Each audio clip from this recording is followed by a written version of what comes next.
All right, hi, I'm Jared Bendis. I am the virtual reality specialist for the Cleveland Museum of Art. That's actually not my full-time job. I'm really creative director of new media for Case Western, and this is sort of a contract thing that they did.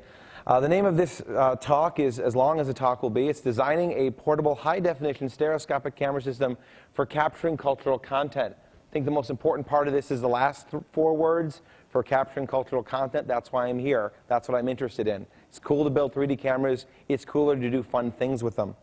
So the first thing that I was going to show you was the museum, as part of their ongoing virtual reality initiatives, at one time had a plan for an 84-seat virtual reality immersive distance learning theater. It's not actually going to happen, so I'm going to talk about the things we've developed.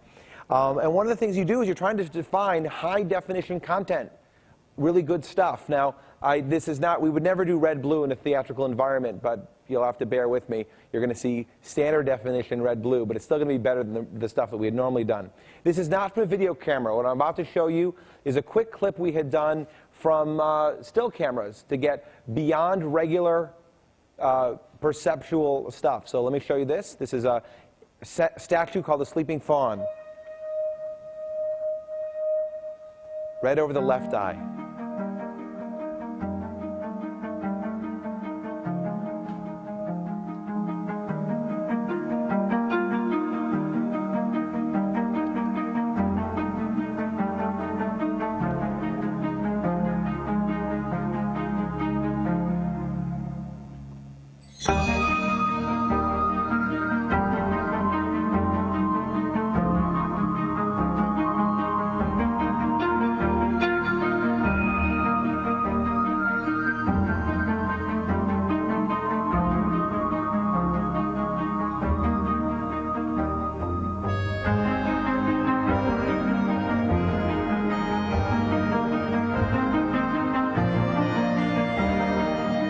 The trick is that if you were looking at the sculpture right now, you wouldn't be able to see that level of depth because we're doing macro stereo. So the idea is that people, when they look at this interactive, this is not a replacement for the real experience. This is an enhancement for it. Our goal is to try to not make you replace the art, but to actually make you run and see the art.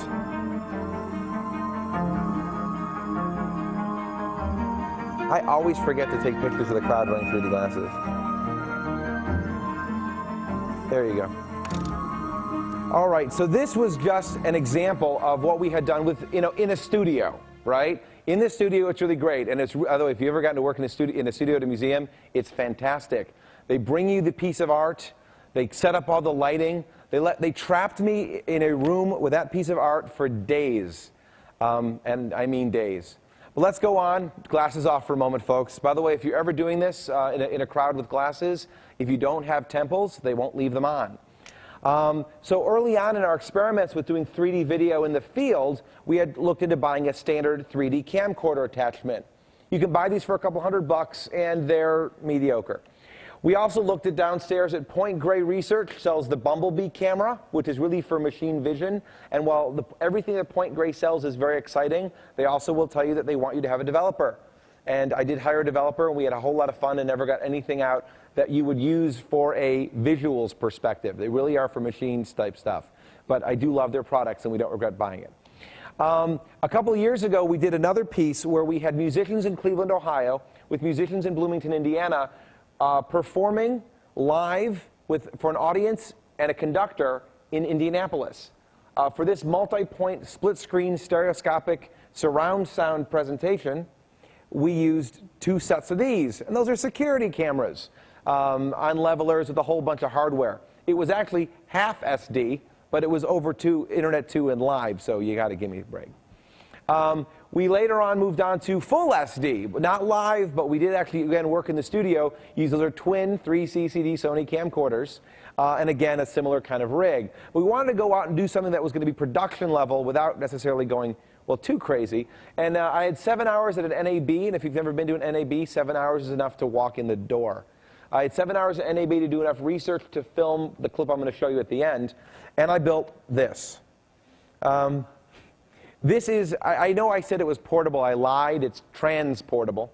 That means I can put it in very large boxes and wheel it around. But I did actually wheel this around, and it's all battery powered. That's really important here, is that I really can take this out into the field and shoot for about 3 or 4 hours. These are really important things for us because we want to go out and capture something cultural. It's important to actually bring experiences home. That's what I do. So I'll go through what it is. This is me using it. And what we have over here is, well, the first thing we have is twin Canon XL-H1 high-def cameras. Did they need to be those? No, but we wanted good at the time. I actually, if we were doing this again, would probably go a lot smaller. I also, to be funny, used the twin microphones there. We went tapeless. We actually used the Firestore hard drive, so we didn't have to worry about running out of tape. So that gave us 3 hours, but it was 3 hours each. And then, of course, very large battery pack. So this is kind of standard stuff. What we ended up going and doing is we went and bought a stereo camera mount. And you can buy these for $150, or you can buy these for $4,000. Somewhere in between would have been nice. But we went and got the big one because, as I explained to my boss, if you're going to teeter $40,000 worth of equipment on something, you don't want it to cost $100. That's why the tripod legs are expensive. The real trick to a rig like this is, and you can do this with any stereo camera rig, and by the way, the article with this full printed in is in your CD, the conference CD. The real trick to this, the magic happens over here, where I actually have 2 standard definition video signals coming out and going into a stereoscopic multiplexer. This is not battery powered, so I had to buy a really big lead-acid battery pack for it.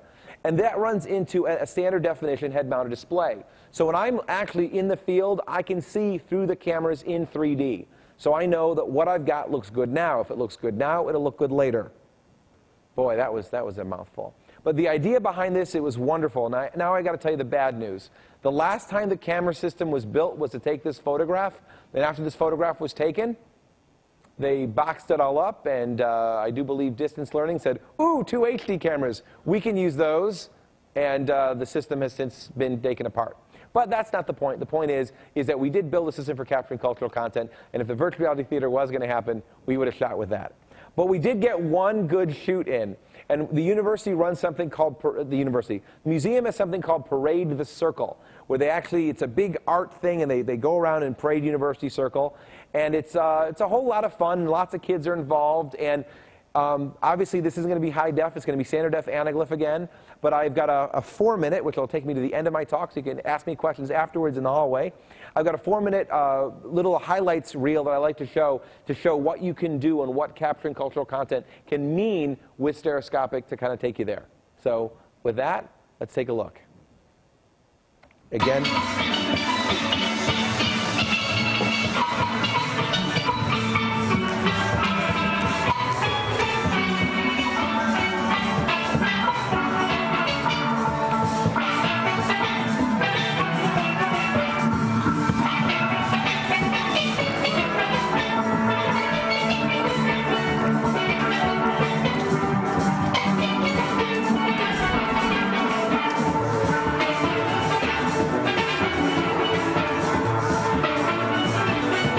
I do have to point out that I didn't know this at the time, but the man about to walk by waving his arms was the new director of the museum.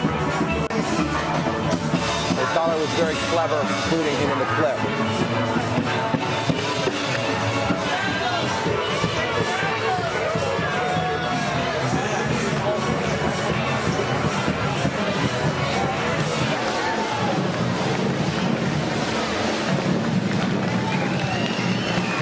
And actually, while we're watching it, does anyone have any questions? I figure I'll answer while we're doing it.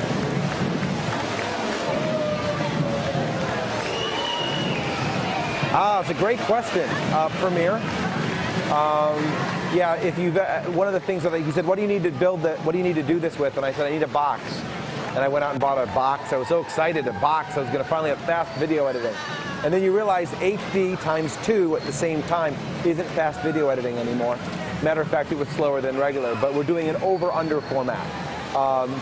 Calibrating the cameras, on some shoots we've used a clapper.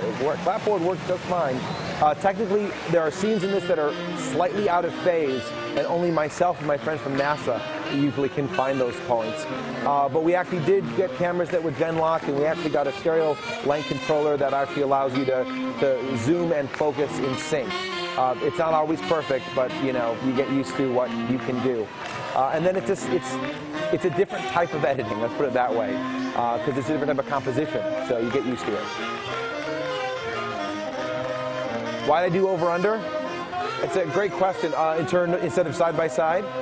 You know, I guess part of me just thought it'd be just easier to deal with a very large square from a codec point of view at the end than for the very large, long rectangle. It's a choice, and also I have, there's something called a View Magic Viewer, which is a periscope that points up and a periscope that points down that can be set in front of a screen, and that uses an over-under viewer, so that's the reason as well. And I've got, they're coming to bump me. Oh, I told me I had 30 seconds. Sure. Well, this is an interesting clip here. I will address that. This clip, believe it or not, is the first time we've ever hit record on the camera. The Parade the Circle is something that the museum is responsible for. So in a way of jump-starting the program, a friend of mine said, why don't you offer to film the parade? So I did that, and all of a sudden, equipment started just arriving, and priorities started getting raised. But literally, we had not hit record until we were sitting at that street corner. So we decided not to move the camera. We did actually buy a FlexTrack dolly system, and for one other shoot, we did actually use that, though we're amateurs on that level. So learning to use the dolly system was interesting at best. On previous video, I guess that's the end of that. On previous videos, what we had done was we had learned that moving the camera from side to side, if you've got a dolly track, is great. Moving it forward always messes you up. So what we used to do is used to fake it by doing a zoom, because zooming forward actually gives a really neat sensation, and for the most part, people feel it. So we're trying to go side to side, and we bought the dolly track so we can actually move things around, because you do want to avoid changing your focus too much and having to refocus along the way. But yeah, it was part of our priority to be able to do that. Any other questions?